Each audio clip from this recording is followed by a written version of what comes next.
ہم اندازہ لگا سکتے ہیں، اس بات سے بھی اندازہ لگایا جا سکتا ہے کہ ایک صحابی نے حضور صلی اللہ علیہ وسلم کو محاورے کے طور پر کہا ما شاء اللہ وما شئت۔ یہ صحابی کے الفاظ ہیں جو انہوں نے نبی صلی اللہ علیہ وسلم سے کہے ما شاء اللہ وما شئت، حالانکہ ان کا مقصد اللہ کی ذات میں شرک کرنا ہرگز نہیں تھا۔ انہوں نے کہا محاورتاً ما شاء اللہ وما شئت، جو اللہ چاہے اور جو آپ چاہیں۔ اس کا مطلب یہ ہے جو اللہ چاہے اور جو آپ چاہیں، یعنی اے نبی صلی اللہ علیہ وسلم جو آپ چاہیں۔ تو آپ صلی اللہ علیہ وسلم نے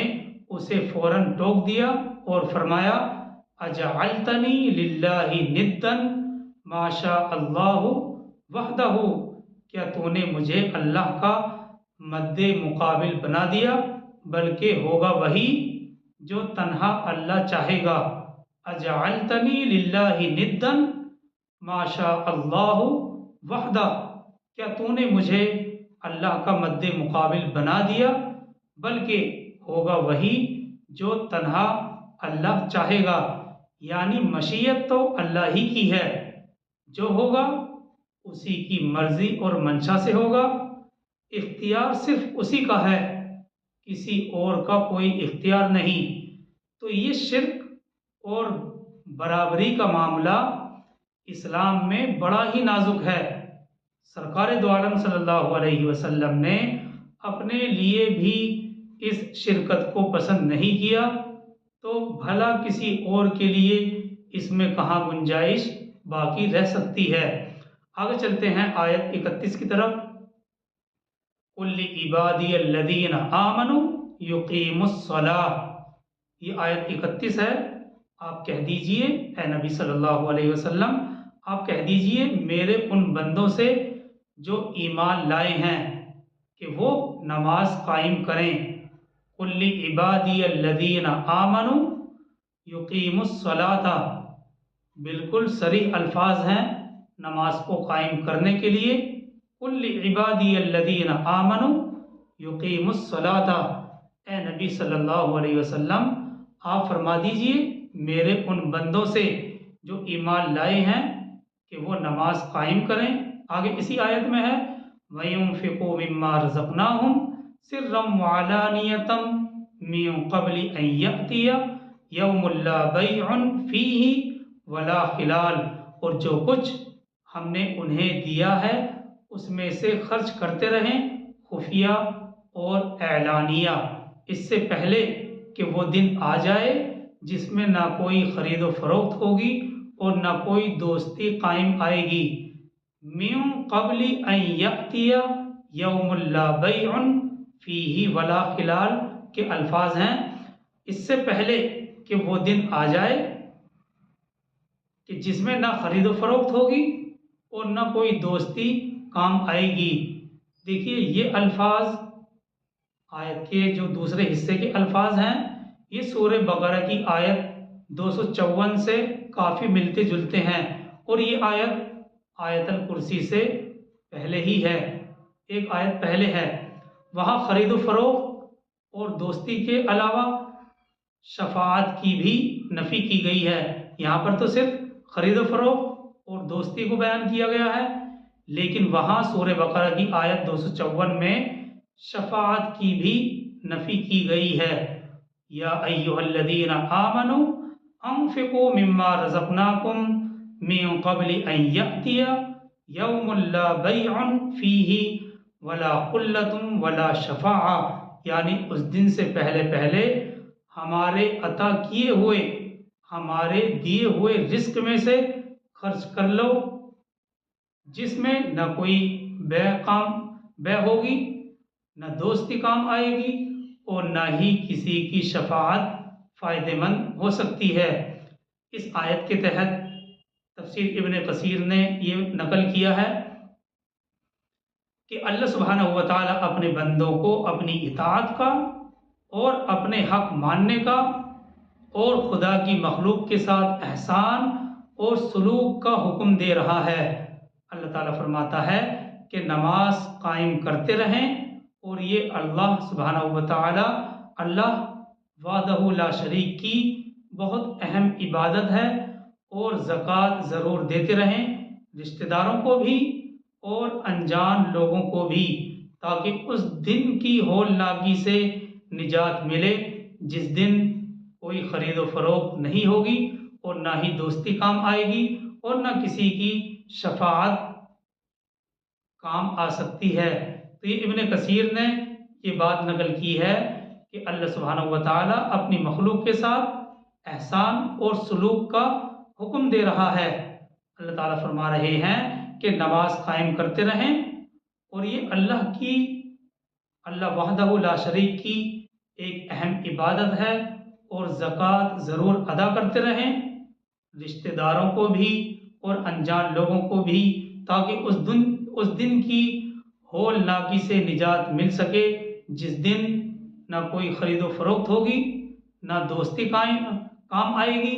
اور نہ کسی کی شفاعت۔ تو یہ آیت 31 کی وضاحت تھی۔ آگے چلتے ہیں آیت 32 کی طرف۔ اللہ الذی خلق السماوات والارض وانزل من السماء ماء فاخرج به من الثمرات رزقا لکم، اللہ ہی ہے جس نے پیدا کیا آسمانوں اور زمین کو، اور اتارا آسمان سے پانی، پھر نکالا اس کے ذریعے سے پھلوں کی شکل میں تمہارے لیے رزق۔ فَأَخْرَجَ بِهِ مِنَ الثَّمَرَاتِ رِزْقًا لَكُمْ، اور اتارا آسمان سے پانی، پھر نکالا اس کے ذریعے سے پھلوں کی شکل میں تمہارے لیے رزق۔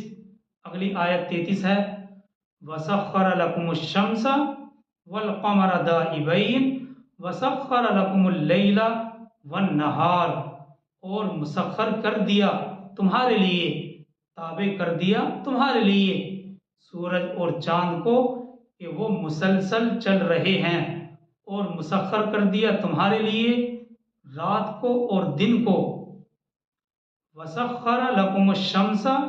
وَالْقَمَرَ دَائِبَيْنِ وَسَخَّرَ لَكُمُ اللَّيْلَ وَالنَّهَارَ، اور مسخر کر دیا تمہارے لیے سورج اور چاند کو کہ وہ مسلسل چل رہے ہیں، اور مسخر کر دیا تمہارے لیے رات کو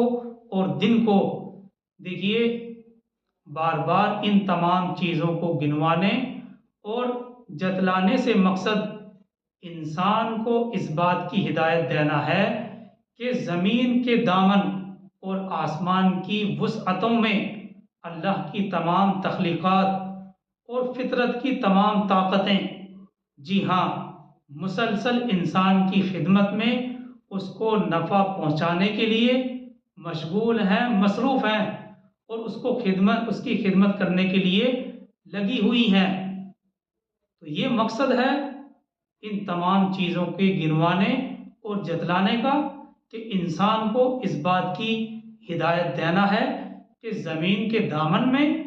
اور آسمان کی وسعتوں میں اللہ کی تمام تخلیقات اور فطرت کی تمام طاقتیں مسلسل انسان کی خدمت میں اس کو نفع پہنچانے کے لیے مشغول ہیں، اور وہ اس لیے کہ اس کائنات میں انسان ہی ایک ایسی مخلوق ہے جو سب مخلوقات سے اعلیٰ اور اشرف ہے۔ اللہ سبحانہ و تعالیٰ نے یہ تمام کائنات انسان کے لیے ہی بنائی ہے، اور باقی تمام اشیاء کو اسی لیے پیدا کیا گیا ہے کہ وہ بالواسطہ یا بلا واسطہ کسی نہ کسی طرح ضرور اس کی ضروریات کو پورا کرتے رہیں، اور اس بات کو ہم سورہ بقرہ کی آیت 29 میں بھی پڑھ چکے ہیں۔ اللہ تعالیٰ سورہ بقرہ کی آیت 29 میں فرماتے ہیں، هُوَ الَّذِي خَلَقَ لَكُم مَّا فِي الْأَرْضِ جَمِيعًا، یعنی یہ زمین جو کچھ بھی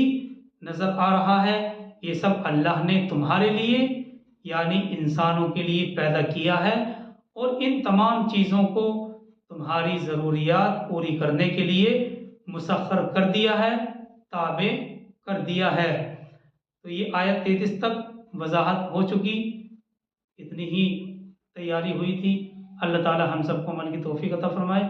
سبحان اللہ و بحمدہ سبحانک اللہم و بحمدک